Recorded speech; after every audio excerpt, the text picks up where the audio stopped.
Hey, what's up? My audio's probably bad again, but there's nothing I could do about that, so nobody yell at me. This thing isn't gonna be about the CW, and it's not gonna be about Star Trek, so don't worry. But I was thinking about something, and I was thinking about Bob's Burgers as randomly and as far detached from those two separate things I mentioned. Um, And I watched an interesting video, coincidentally enough, on YouTube. Because, where else am I going to go? And it was about how Bob's Burgers was made with the philosophy of what if the family liked each other? And I watched the whole thing and it was very entertaining. You could probably find it on your own. But the guy talked about a lot about the history of television sitcoms, especially when it came to the family aspect, because it's no surprise that in the West, a lot of Western animation is either seen as for your kid who's like 6 years old, or it's supposed to be adult. But in my opinion, it no show has ever hit the heights of South Park that's able to mix witty observation and humor as well as at the same time also make childish lowbrow jokes. So it was in a unique position where it could do both, and as it got a bigger and bigger budget and the plots got more complicated and sometimes things from the past would show up in future episodes, it was able to find that balance of good writing, commentary, and comedy from all different aspects, from observational to crude to gross to actually witty and really smart. So it had a good mix. That's not to say that South Park is the only, and it's the only one to ever exist. I got it right. Because for a while that was The Simpsons, but look at it now. And the thing about Bob's Burgers that sets it apart is that when you think about it, when it comes to adult animation, most people might call in Family Guy as a thing. And Family Guy originally was about, well, it started off as a completely different show about the guy and the dog. And there was a pilot you can probably find somewhere on the internet, probably on YouTube actually. But they switched it to the Family Guy we know today and changed up the art style too. And to just give a quick rundown on Family Guy so I can kind of get you in the ballpark of where I'm going.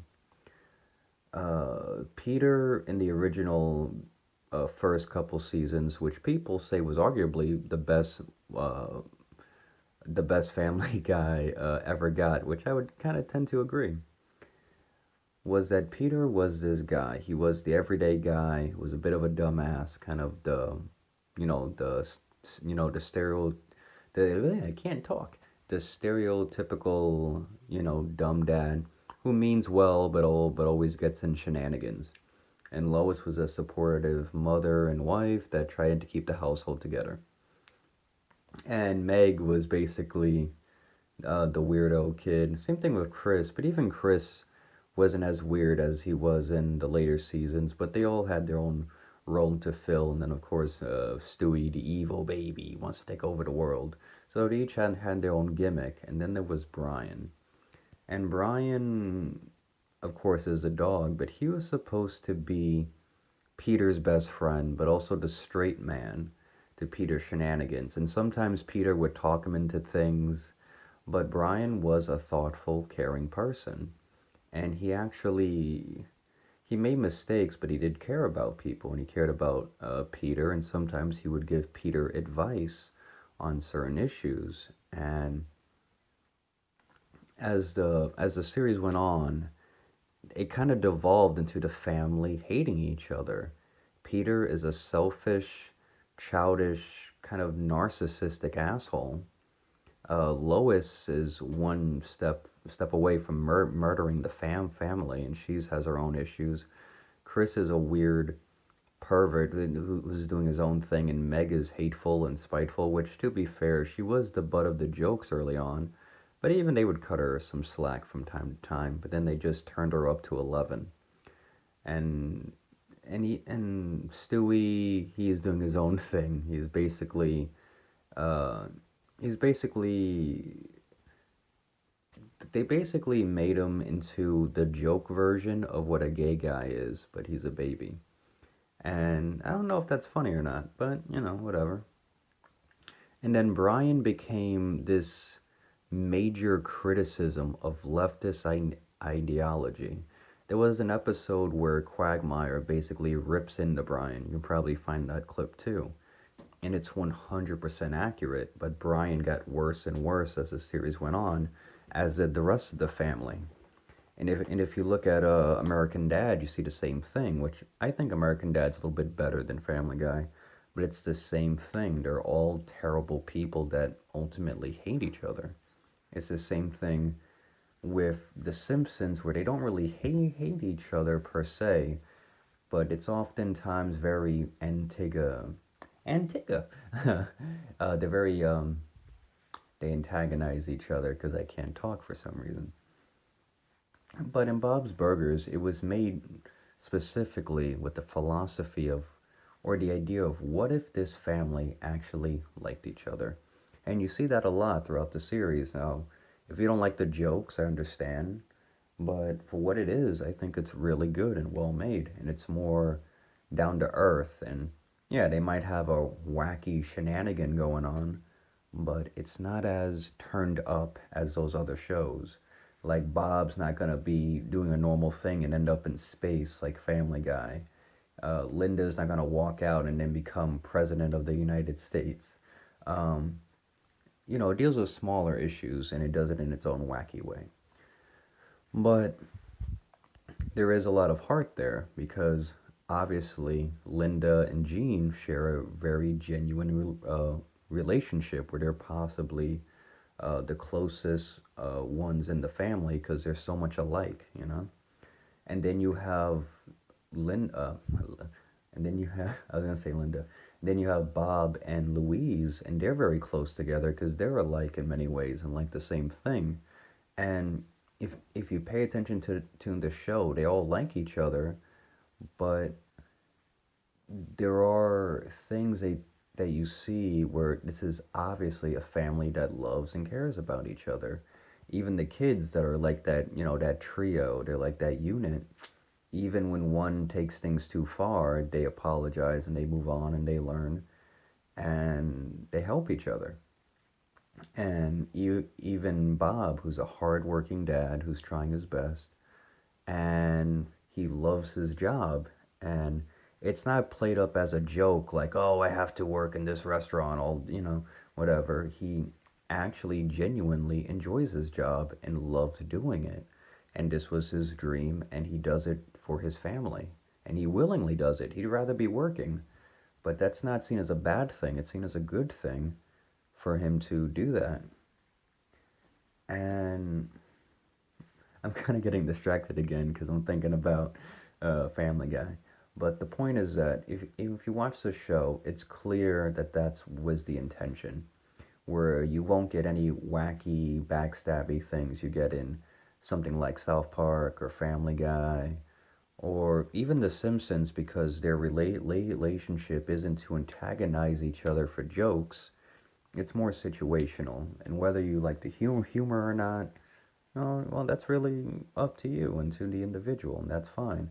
But I think that what they made is really nice, and they do have some nice moments. And I actually did see the movie, and the movie for Bob's Burgers was actually very nice. And it always had this musical quality, so I did like the songs in there. I thought that was fun. And towards the end of the movie, they kind of had this moment between the family, and Bob and Linda are talking to Louise, and they do share a genuine moment, and it's very sweet.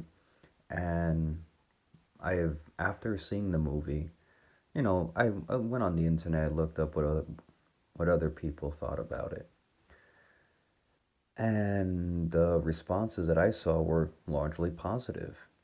and I even read a comment um, for a particular scene where somebody said that they were gonna go to the movie with one of their family members, but their family member had passed away, and they went to seen the movie, and they saw the scene, and it made them think of their family member that passed, and they agreed to see it together, but that's sad, but the fact that the movie was able to have this person think about them and think about them positively. Even though it was sad, the person said that they had positive thoughts about the one that passed, and that's very nice. That's something I don't hear when it comes to American Dad or Family Guy, because it's really just to be as ridiculous as possible, and then reset for the next episode. So Steve could shoot Haley right in the chest, and then the next episode they go do whatever. But in Bob's Burgers, some things they do stick, and some things do continue. And even like I don't really like Tina that much. I think Tina's weird, but it's not because I don't like her character, but she does serve a role in the show that's very important. And each member has their moment to shine. You know what I mean? Bob has plenty of moments to shine. So does Linda. So does Jean. So does, Louise and Tina and all the other side characters. And there's a genuine effort put into the show. It's like that thing where I heard that when it comes to The Simpsons, that they're not allowed to take it off the air. Not really. The only way The Simpsons will ever go off the air is if the network blows up and the internet goes down and the world goes dark or something. Their job now is to keep it going for as long as they possibly can, because they're like the oldest running show in America, and they just can't. They cannot turn it off even if they wanted to. You even saw, if you look it up with Family Guy, it was the same thing. They had, they were kind of forced to keep the show going, even though it was said that Seth MacFarlane wanted to do other things. If I remember correctly, I might be wrong, but Family Guy was supposed to end around season 4. It got canceled, then it got brought back, but then they just kept it going to kind of meet up with, you know, not really catch up, but you just keep it going, kind of like The Simpsons, to keep it going, kind of like South Park. But South Park can do that because everyone knows it makes new episodes according to the times. So during Obama's administration, they did episodes about Obama, and then on and on. When it came to a particular topic, the pandemic special. How about that? There was a pandemic. They did episodes about it. Streaming services, so on and so on. 9/11, all these other things. And even if what they were talking about wasn't necessarily commentary or brought on by an event going on, they would tell their own stories. Like even like Walmart. That one was pretty fun. They also did one called I forgot what it was called, but it was basically old people driving, and Stan's dad's running around. Oh, go get out of here! There's old people driving. Ah. That was a fun episode too. Um, but these other shows don't have that same advantage. They can't make topical commentary like that. Even Family Guy makes half-ass attempts for a narrative or a moral or something, but it's all dumb. And at the same time, it's like, how often can Stan learn to love his family? How often can Peter learn to love his family? It gets kind of boring. Whereas Bob genuinely loves his family and tries his best for them, even though he's always worried that maybe he's doing the wrong thing. There was even a nice episode where Bob goes to see his dad, and they kind of have a rough uh, relationship where he kind of split from his dad and started his own restaurant. And in the episode, he kind of works it out with his dad, and he sees that his dad is actually proud of him and actually saved a newspaper clipping of when he opened his store for the first time. And and to kind of sum up the episode, Big Bob, as he's called, um, he turns to Bob and says, "Bob, you have happy kids, weird happy kids, something like that." And it's very nice because even Big Bob loves his family and he loves Bob. And then later on, when if Big Bob shows up, you can see that their relationship's different than how it was presented. So things do carry on, and that's what I like. And I think it's nice to see that this family that's always struggling for money actually can have such a loving environment. And again, if you don't like the jokes, then maybe the show isn't for you. But I do think there's something there where in other shows, if the Griffins were low on money, they would use that as an excuse to make crime jokes and murder jokes where the family kills each other or something. No, wait, I think they did that when they moved away from the city to live on a farm, and then they had no money for the farm because no one knew how to farm. Then Brian goes to college to learn how to farm, and then they start basically a meth lab. Yeah, so it's kind of like, yeah, I mean, yeah, I guess that could be funny. But you guys know what I'm trying to say. I'm kind of getting distracted because I'm thinking of so many stuff. I kind of need somebody to rein me in from time to time. But I think I'm gonna end it here with the basic summary that when it comes to writing or making a good show, now I don't own my own building. I don't own my own network, so who am I to say whatever? But I don't think that by copying other people, like if you were to make a show like if you were to make your own show and model it after American Dad or Family Guy, it might be popular, it might not. Maybe you copied a formula exactly and it works. Maybe you try and do it and it doesn't hit because maybe you don't understand why it hits and what the right recipe is. Anything could happen. But I don't think you should try to emulate those sorts of things. Just like with Bob's Burgers, they went with a different philosophy. What if this animated family actually liked each other?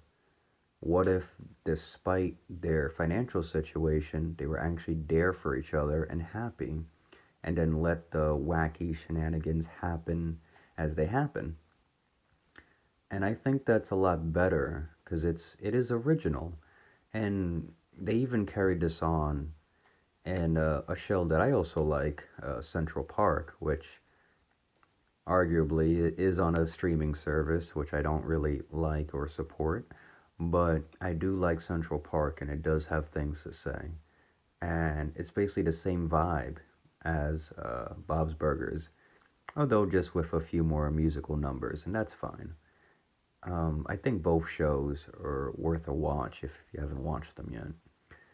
And yeah, so if you want to do something original, maybe think outside the box and not try to emulate other people based on what people view as success or past successes. Maybe be your own South Park, because that's still original, and that's still going because it found its voice, and it knows what it wants to do and what it wants to be. And with Bob's Burgers and Central Park, I think they did a good job, and I like that they went a different direction with things. So yeah, those are my basically my recommendations. Watch Bob's Burgers and watch Central Park. If you like that sort of thing, I definitely give it a look see. Okay, well that's it. This is probably my shortest video yet. Uh, I will I will talk about Central Park and Bob's Burgers again, hopefully in a lot more structured, less rambly sort of way. But that's my recommendation. Maybe I'll get more into detail later. Anyway, peace out, and you guys have a good time.